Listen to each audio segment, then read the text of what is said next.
যারা সাপ্লায়ার আপনারাও তাদের উপর নির্ভরশীল, ইম্পোর্টার,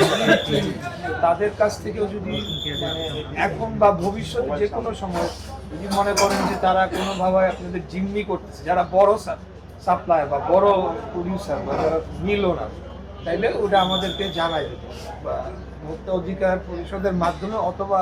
আমাদের এখানে স্থানীয় লোকাল বিএনপি, ওয়ার্ড বিএনপি, আপনারা তো চিনেন সবাই, একটা খবর দিবেন, কারণ আমরা ওই জায়গা থেকে যাতে প্রাইস ম্যানিপুলেশন না হয় সেটাও আমরা আপনারা তো চেষ্টা করতেছেন। না, অবশ্যই। না, আপনারা লোকাল বিএনপি আপনারাও নিশ্চয় এই শ্যামবাজারের উপরে কিন্তু ডিপেন্ড করে ঢাকার অন্যান্য মার্কেটের দাম। ভাই আপনি আসছেন যেতে মানে আপনি আমাদের এই ইয়ার একটু দেন, সিটি কর্পোরেশন বলতেছে, সিটি কর্পোরেশন বলতেছে যে আমাদের না ওয়াশ করে আরেক সমস্যা, এটা